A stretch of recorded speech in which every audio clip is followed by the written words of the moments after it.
The numbers are in, you guys, for Netflix, by the way. It's not looking good. Shares for the streaming service dropped 25% over 3 months. Its first drop in more than a decade. The company said it lost 200,000 subscribers and could lose up to 2 million more. It blamed the dip on a bunch of things, like increased competition, inflation, the war in Ukraine. But the biggest reason, it says, dun, dun, dun, password sharing. Surprise, surprise. Netflix says about 100 million households share passwords. And to offset the loss, the company wants to crack down on password sharing and introduce a cheaper option with ads. Is that something that you're shaking your head? Is that something that you would do?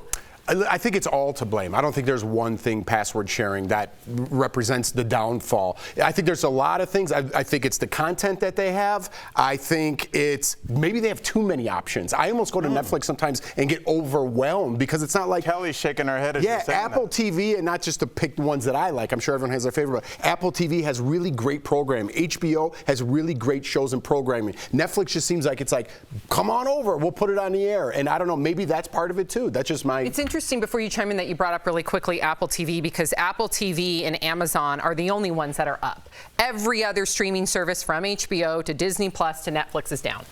Well, that makes sense because of the content that Apple TV and HBO are putting on. Like, I just recently started subscriptions. Well, not recently, but like Morning Show brought me to Apple TV.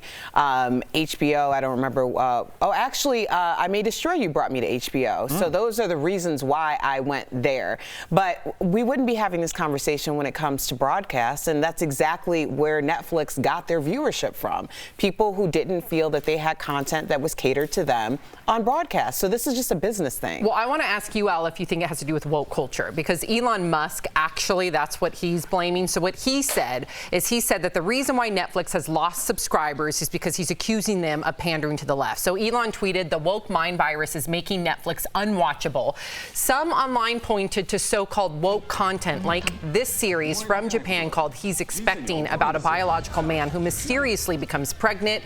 Do you think that has something to do with it, or do you think that's just Elon Musk's conspiracy theory? I should hope they're pandering. Isn't Discovery Plus pandering to homeowners? The people that like to see their homes remodeled and refurbished? You better pander to the people that pay your bills. So in this case, I think we're using A, the wrong word, and B, I don't understand why woke programming would be an issue, because they're not sending someone to your house to hold you down to make you watch it.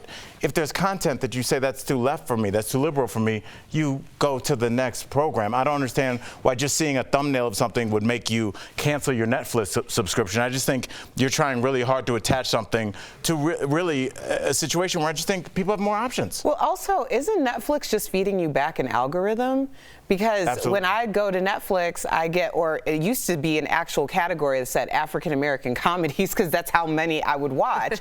So aren't they just giving you back what you are asking for? Is that why all my Hallmark specials pop up? I do not get those at all. You know, I get post-apocalyptic. I like to watch stuff after meteors hit the earth. Of course. So I have those in every language, every different way. I just watched one in Australia. So yes, that's my thing. What do you get?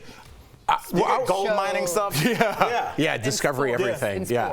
But here's my thing. How accurate are these surveys or whatever they're putting out there? Because how many people are really honest? If you say it's too woke, I don't like all the diversity, you're not going to put that in your survey, right? If you say, I like Donald Trump, you're not going to say I voted for Donald Trump. If you're a middle average road person, right? If you're far left or far right, you're going to answer how you feel. But most people aren't going to be like, I don't like Beyonce. You can't even write, I don't like Beyonce, because someone's going to judge you, You right? can't even say it. That's what I'm saying. Said it. I know, because I make that. But I make that joke all the time, and someone will clip that because people are insane. But I'll say this: you're saying I don't like this with your selection. But you're not allowed to say I don't like the wokeness, I don't like the diversity. You don't say that in a survey. That's just Elon Musk.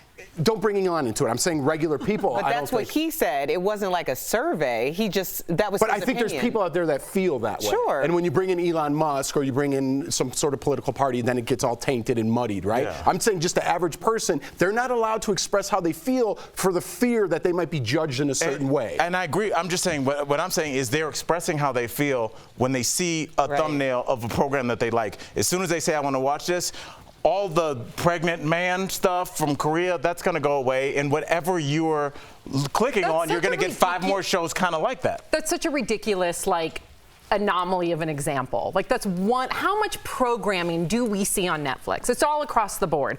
To your point, it's overwhelming, Yeah, it's too right? much. It takes so long. You have to piece through it. It's like a Ross, right? As our comedic friend Sebastian would say.